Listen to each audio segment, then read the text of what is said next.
All right, everybody. Good morning. Welcome back. Today we're gonna run kind of old school meeting.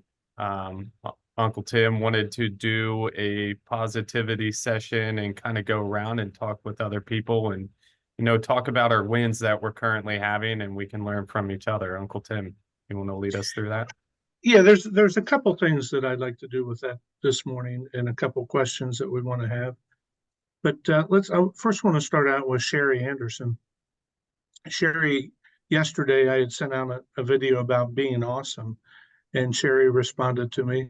Thank you for the response. And she was up against five other agents on a listing for a $600,000 listing, and she got it. And I just wanted to see from Sherry, what did you do that you felt made the difference that the seller chose you over the other five agents? Well, I didn't know right away because I was quite surprised that there were five other agents that they were interviewing. So when I met with them last week, it was just a call. I was not a referral. They just left me a voice message that they wanted to sell their home and they lived in Marysville. So, I mean, I'm thinking in my mind, it could be a duplex, it could be a townhome, it could be a single family home on 5 acres. You have no idea. So I called them back within an hour and they just said that, they'd like to meet with me because they're interviewing several agents to help them. And of course, I asked them where are they moving to. They were going to Tennessee to be closer to grandchildren. So then I knew the motivation level is okay, they really need to get their house sold. Set the appointment. Of course, I got their address, their name. I did my due diligence. I researched everything on the prior MLS when they bought it in 2013. I did ask Kristen because it says in Perry County, so I don't have access to the tax records. So Kristen pulled the deed. I want to make sure there was no HOA, no deed restrictions, all that good stuff. So I do all of my due diligence up front. So when I meet with them initially, of course, I explain about my experience in the business, who I work for. It's a father-son broker-owned RE/MAX office. They have a team. They're there to support me. And then I also say, okay, initially what I do is I want to go over the tax records, the information I found out about your house before we do a tour.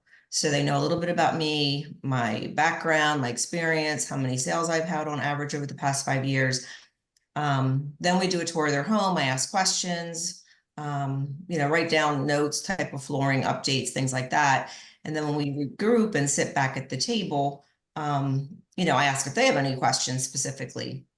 So one thing that kind of stuck in my mind, because I had no idea who they were interviewing, is they said, well, since you're an individual agent, if you're not available, who would be there to help you? So then I knew that they were interviewing teams. And I'm thinking, Joy Daniels and all these other people with big teams. So then that's when I said, well, we have our whole office. And I explained again, Tim and Jean, I said, they have, and I mentioned, Brooks and Kong. I said, they have a whole team. Everybody's there available. And I even mentioned Morgan. I said, Morgan, she lives in, I don't even know if you live in Perry County, but I said, we have an agent, Morgan, who lives in Perry County. I said, she helps me out. She'd be more than happy. I said, so there's no worries. I said, there's always some support. So that's kind of a big hurdle. I think they were trying to figure out who would be there if I wasn't available. I did explain that I'm pretty much a 24/7, agent. There are some agents that turn their phones off at 6 p.m. I said, but if it's a quick phone call, quick text, I said, I don't mind calling you back at 7, 8 o'clock at night. And then I do provide paperwork. So I have like a little 8-page kind of not 8 pages of a marketing plan, but I mean, it talks about my experience, my marketing plan, drone photography, professional photos, social media, how we'd market their property. And then, I just ask them for questions. So I tell them I'm honest. I said with pricing. Oh, the other thing I did do is I always give like a general market analysis, kind of like, okay, in Perry County, with a 3,000 square foot home, these are the sales in the past year. So I say, this is very preliminary. I said, I haven't seen your house. I don't know what the updates are. I don't know if it's a 3-story home, a 2-story home, if it has a basement, if it doesn't. So I just gave them a very generic, I guess, a snapshot of what the current market looked like there. So then I tell them, After all the information I've gathered, I will get back with you within 24 hours. I'll email you more specific market conditions. I'll go outside of your little area because you are on 1.5 acres. You are a 3,000 square foot home. I said, I'll probably have to go into Mechanicsburg, Cumberland County. And that was fine. So I emailed them, I called them on the phone 24 hours later, and I told them the price that I recommended was 600,000. I said, I don't want to overprice it. I don't want to underprice it. We need to be realistic because it was a very unique home. So they said that they were making their decision by the end of the weekend. Bill and I were in the car on Saturday, heading to Philly to a little great niece's birthday party. So I answered the phone and they said, hey, we've narrowed it down to 3 agents. They asked me a couple of other questions, and then they asked how soon I could get their house on the market. So I think knowing they were moving to Tennessee, that was important.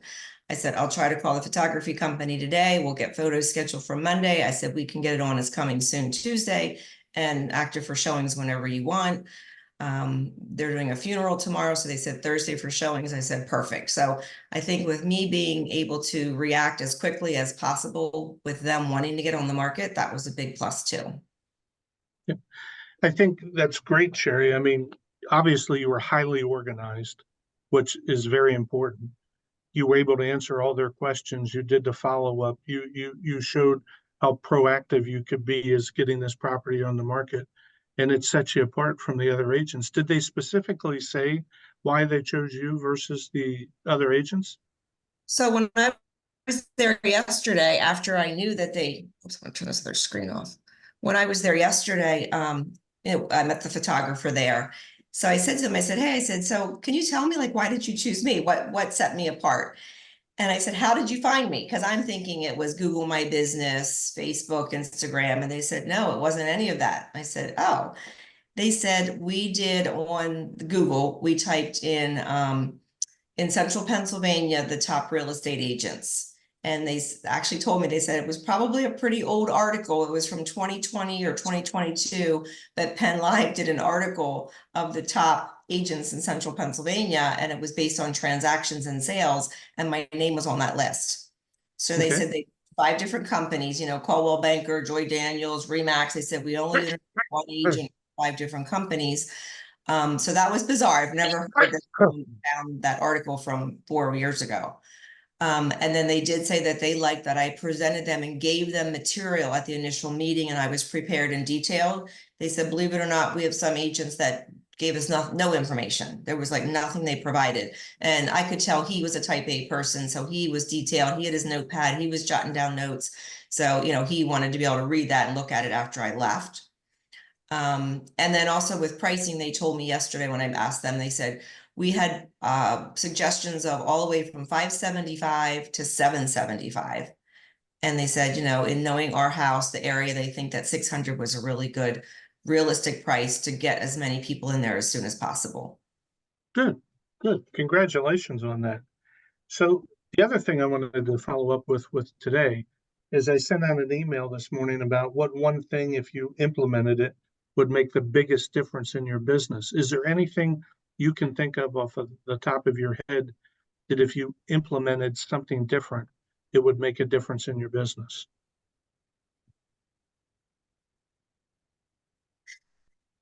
I don't know. Behind the scenes to be more organized. Because you know Okay. me, I fly by the seat of my pants, but I get it No, done. but you are very highly organized, very specific and good on the details. In fact, one of our best agents when it comes to the details and providing information to the settlement department. Seth, are you on here? Yes, sir. I'm here. Good morning. Yep. And that's one of the things that you always talk about, Sherry, isn't it? About how thorough she is with her paperwork and organized. Yeah, absolutely. I use Sherry a lot, and I don't want to take any credit away from Sherry, but the agents that are like Sherry help me to help them more. So it's all a team, and it just works, just flows. Yep. And good job with when they had that objection of what happened if you weren't available, being able to use the office as a support mechanism. We appreciate that, and it is true. everybody on these calls knows that in an instance, they can get a hold of Seth, Kong, Brooks, myself, my dad, whoever they need in order to help them with a situation or a problem, or to cover for them. Just like you had brought up, Morgan was available for you. Like Seth said, we're all a team, and that was a great objection handler when that was brought up to you. So congratulations on that. One of the I big will things. say I do use Seth's name often with my clients as a another layer of organization that we provide to their service, whether they're the buyer or the seller. I always say that I have someone on the front end who is handling my personal transaction organization, because I am not like Sherry. I'm organized in other ways, but not always on the paperwork side. But I always say that I have Seth, who is making sure that the other agents and the other activity is also in line, so that I don't have to. I can focus just on them, and he can help focus on the other people involved in the transaction. Good, good. So while we have you, Stacy, on the call, has there been any transactions recently that you've won over in competition, whether it's a buyer sale or a listing sold, that you can tell us what you feel the edge was that got you the deal? So recently I just also, like Sherry, took a call and wasn't really sure. I did not recognize the name, and I wasn't sure how they had gotten a hold of me. But when I asked, they had indicated that they had gone out online, they had Googled, and my name kept appearing, whether it was in different social media settings or whether it was a list of agents in the area that was like a top producer. But she said she matched that. She went into both Zillow and Realtor.com, and she searched agents, and she matched that based on, you don't have to do ads or pay for leads on Zillow or Realtor.com. You can create a free profile as an agent, and you can go in there and you can, every time a deal closes, you mark it that you were attached to that deal. And clients can review that, and they can see, oh, she just closed, 60 deals in 2 years, or whatever it is. So it was, I was up against 3 other agents. She clicked on all of my listings that I had over the last 2 years. She determined that I was one of the only ones that did exceptional photography, where there were a lot of people in my area that don't. And then she kept seeing my name pop up in different media platforms. So that was how I secured the, and I, like Sherry, I do have Aaron created a marketing piece that literally is for the seller and it's for the buyer. There's one for each, and it literally outlines every single step of the process so that there is no confusion. And I reference this all along the way. Like I will say, if you notice on page 2, we are getting ready to do professional photography. There is a list of items that I need you to make sure you do for your house to look the best. And then when that part of the process is done, I go to the next thing. If you look at page 3 in your seller's guide, this is where we are in our process. So they keep this, they take notes in this, and they know what to expect in our processes. Good. Thank you for that. And I'm glad you have that that pamphlet for the buyers and for the sellers. Erin and I talked about that, and she was excited to get some of that information and put it together. And, if you look back at the email I sent out on Saturday, which was a Mike Ferry email about the current market and the current situation, he reiterated everything that my father and I have been saying to everybody in that you got to have these presentations now, especially on the buyer side. We've all had them on the seller side in the past, and we're able to pull out whatever we needed out of our toolbox in order to obtain the listing, like Sherry did in her transaction that she told us about. But now we have to have that paperwork like Stacy has in her toolbox that we need to go over with the buyers and explain the process to the buyers and how it's going to work and be more involved with the lenders and that type of thing. So congratulations on having all that in front of you. Stacy, what one thing would you need to, or could you implement into your business that you think you could change your business for this upcoming year? Is there anything you can think of? Yeah, for the last few years, I've been so focused on like grabbing new clients, new leads from different places that I have kind of forgotten about all the people that are already in my pipeline, like my database, and I don't touch them organically enough. Not just your typical notes or phone calls, but just in ways that like I'm not really asking them for anything. I am just making sure that they know I'm still around. It is that is my mission right now. I have not done anything up to this year with KB Core. And I am telling you, I have really spent a lot of hours digging into that system.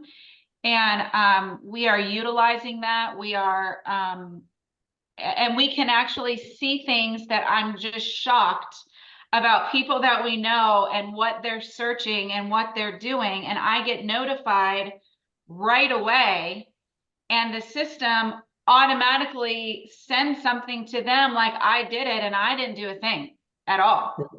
So that's what I would do. Well, thank you for sharing that. And, you know, you and I talked a little bit last week. We're going to have another ice cream social this summer in Chambersburg as well as in Mechanicsburg. And that's a perfect opportunity for you to talk to some of those people and reach out to them where you're not asking them for anything, like you said.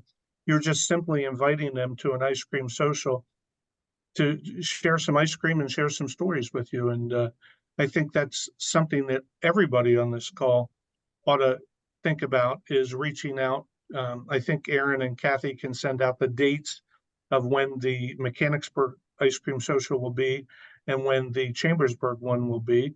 And it's a perfect reason for you to reach back out to your past clients and centers of influence and invite them to that event. The more people that do that, the more we had a huge turnout last year in Chambersburg and in Mechanicsburg. And I think it was very successful and people had a great time. So we're going to do that again for everybody this year. So please, we'll get those dates out to you and think about reaching out to your customers and inviting them to that event. I'm going to pick on Regina now for a second. Regina, if you can unmute yourself. Hello. How you doing? Good.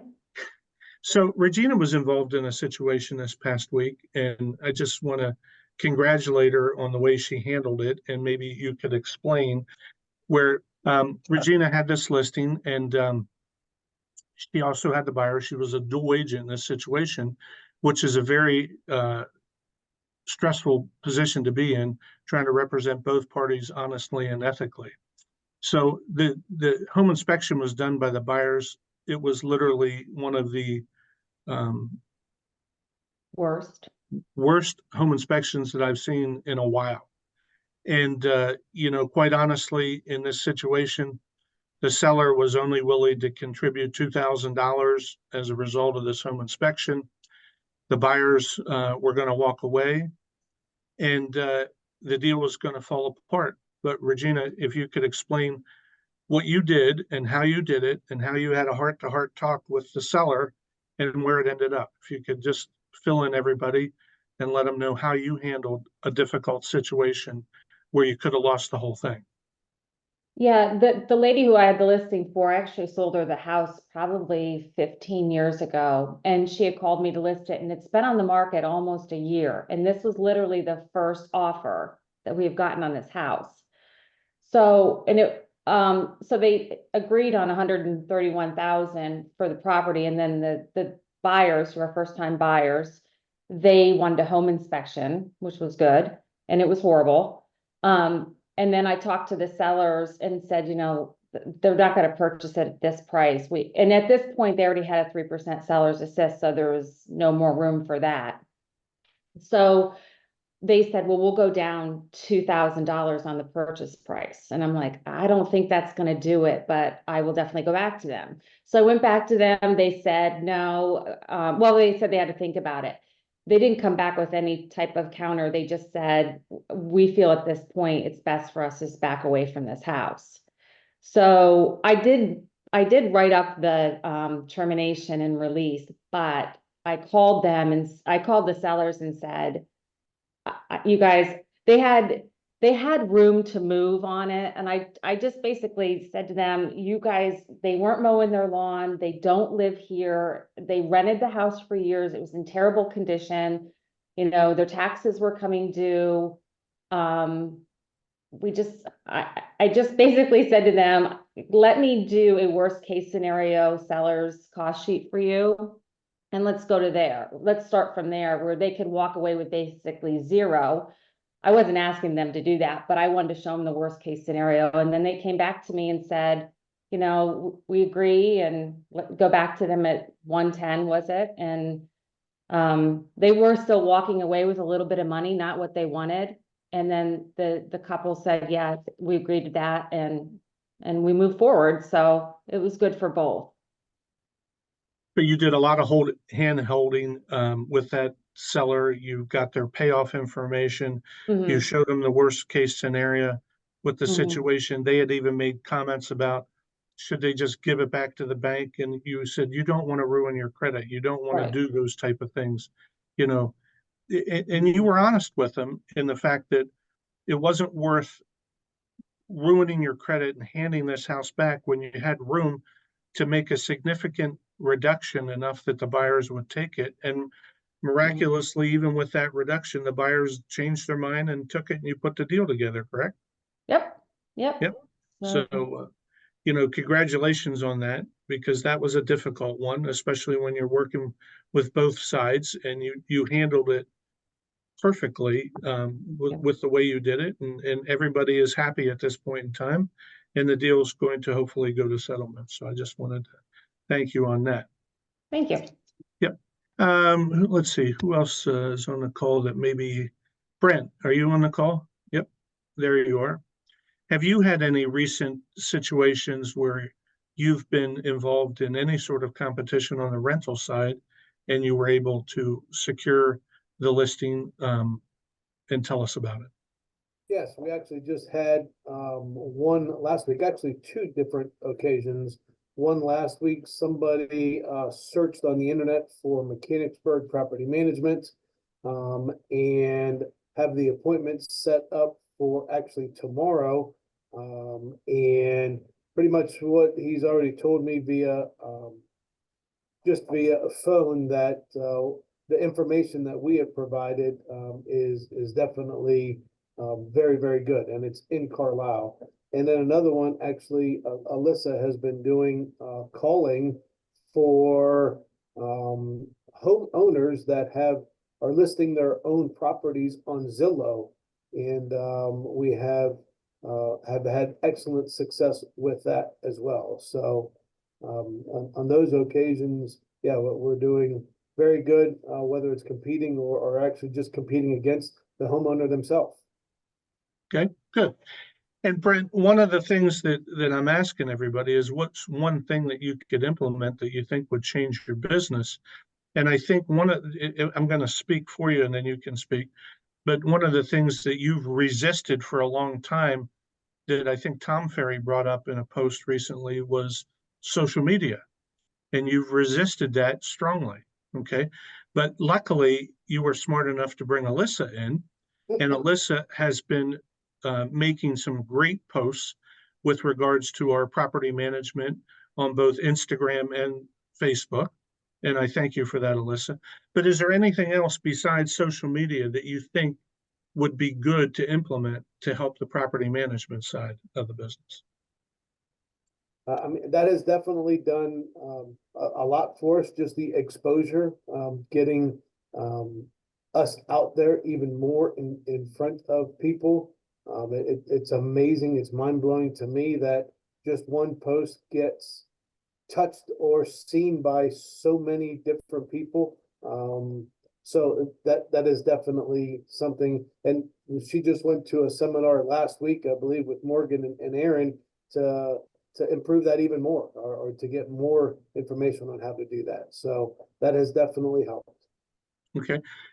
So while you're bringing that up, let's jump to Morgan. Morgan, could you tell us, you went to, wasn't it Ignite, the marketing seminar that you went to? Could you tell us a little bit about that and how you think if you implement anything that you got from that seminar, how it would help your business?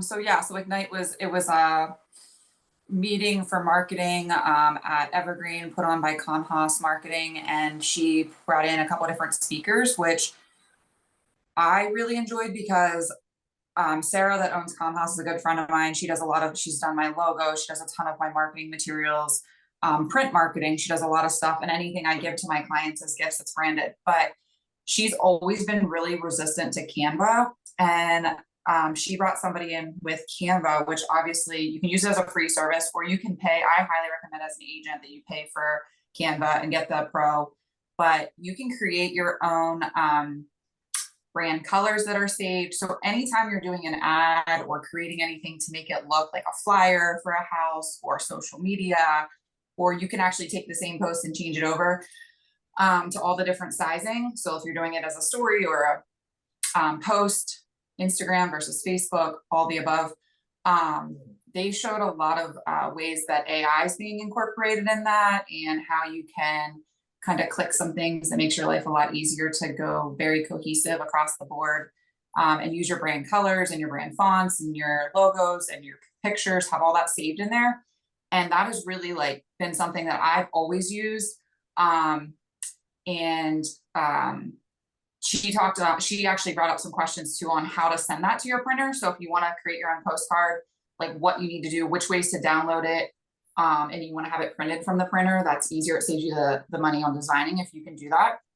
And then they also had a website / podcast / video person there, which I thought was really nice too. Just talking about how video is so important, and a lot of people are doing podcasts now, and how easy it is to do your own podcast if you really wanted to do that. And I think that there's a lot of things. I mean, you don't want to do all of them because it takes so much time, but if you find something you can focus on, it's really, really low cost. I just bought a microphone so that I could do my videos a little bit better. And I think it was $30 on Amazon. And it's not the highest tech microphone, but it's a lot better than just talking to my iPhone when I'm outside, when the wind's picking up, or you're walking. So there's just a lot of little things that you can implement to make yourself a lot better, and you don't have to spend a ton of money to do that. So I think that was really helpful. What I really liked about it. Good. Thank you for sharing that. And, it's great that you and Alyssa and Aaron, I think we're the only three from our office that attended that seminar.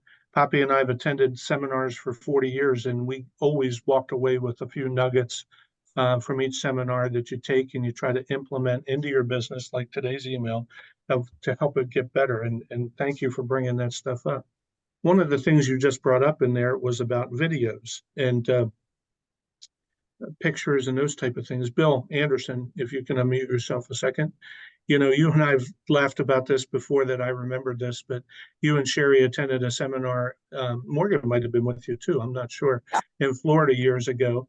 And Tom Ferry, I think, spoke at that seminar and talked about how important video was going to be to the internet and to social media. But you and Sherry have implemented video into your social media marketing presence. You've actually just went out and gotten a license, haven't you, for drone work to have better pictures, and tell us a little bit about that and why you did it. Well, what you have to do now to be legal with real estate is because it's considered commercial use. Before, you could go buy a drone, take images of your house that you're selling, and post them online. Now you can't do that legally. So it's called Part 107, and it's basically, it's not technically a license, but it is through the FAA, and it's a certification. So I did that in January, and was able to pass that test. Came back from our trip when we went away in January, and I took my test around in February. And to go to a local testing site, you have to answer 70 questions, and it is sort of like, why do I need to know about sharks? And I mean, it's like you're taking a pilot thing, which I had done before years ago. So it was sort of familiar to me. But anyway, that allows you to do your drone shots of real estate for any commercial purpose. The other thing is with listings being so important now with this new decision with NAR, I mean, if you're not doing professional photos, you might as well forget it. You're going to be a buyer's agent the rest of your life.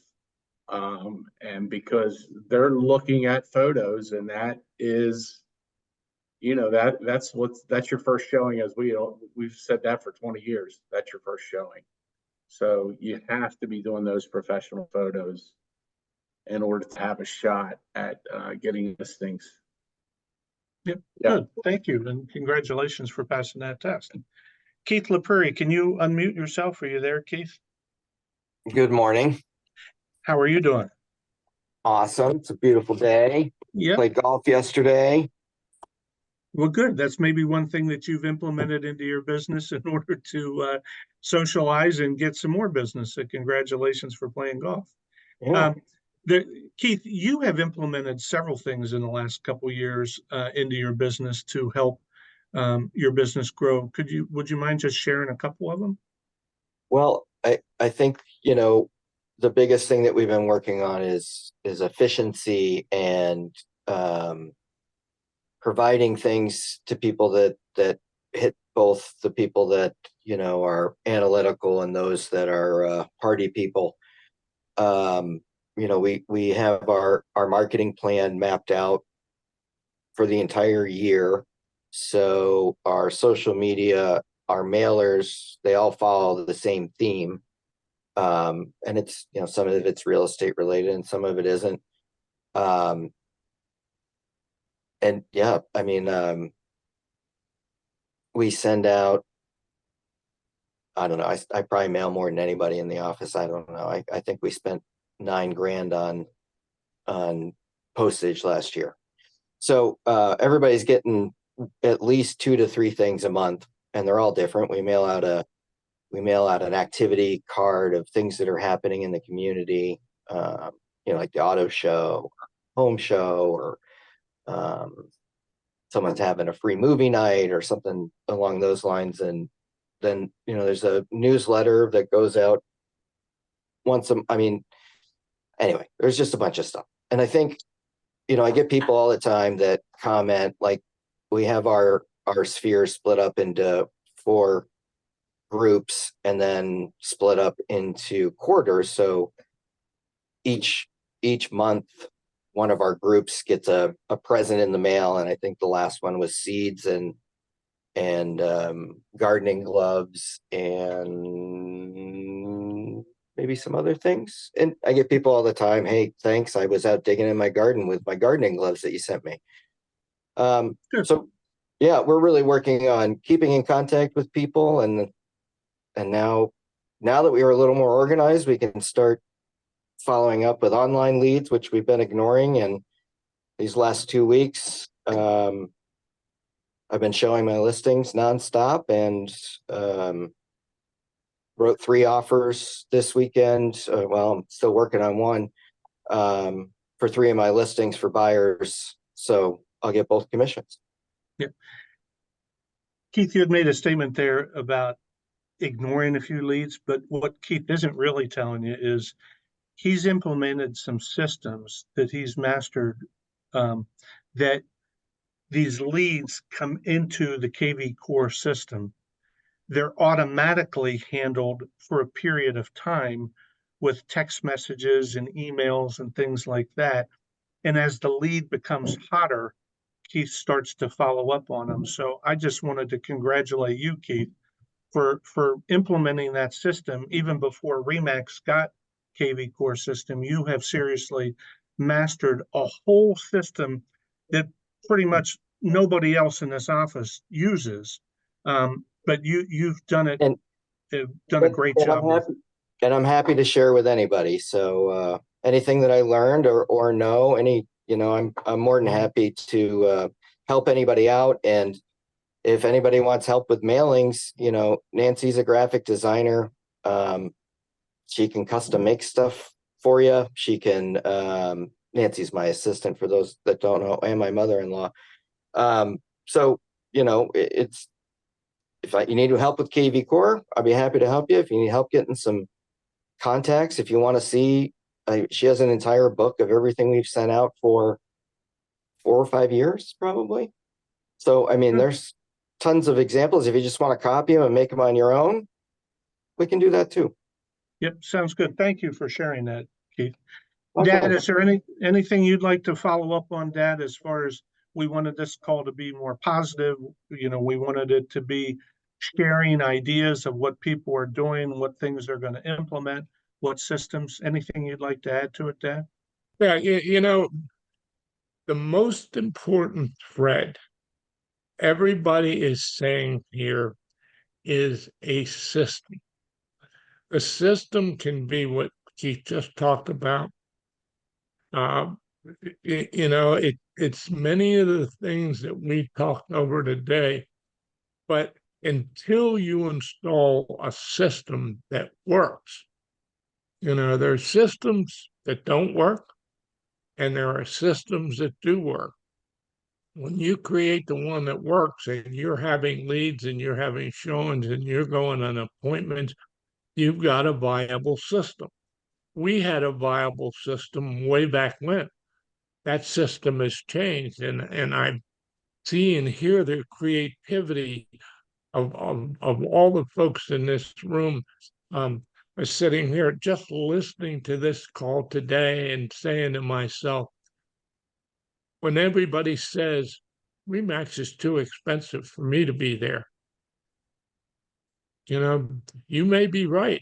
On the other hand, does Remax or does your company have a system where you have a whole layer of people that are checking every ounce of your deal, our settlement department, naming it another name, that is going to allow you to get your deals through instead of 20% failure? You need to think about these kind of things. We need to think about these kind of things. We have value that we don't even talk about.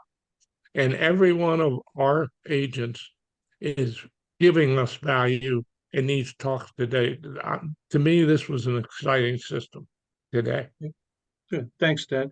Brooks, anything you'd like to add to the call?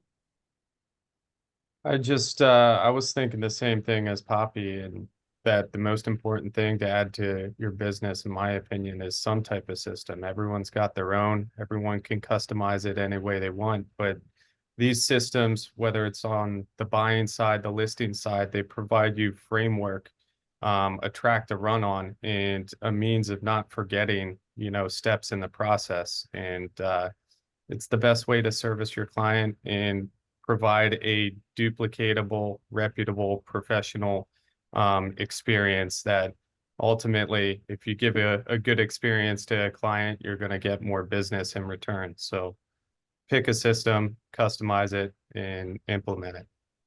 Yeah, I wanted to jump back in for a second, Tim, and say I thought what Stacy had created today with her 2 folders and handing them out and going through them, step by step, the whole way down the line. She has created a system where nothing is left to chance.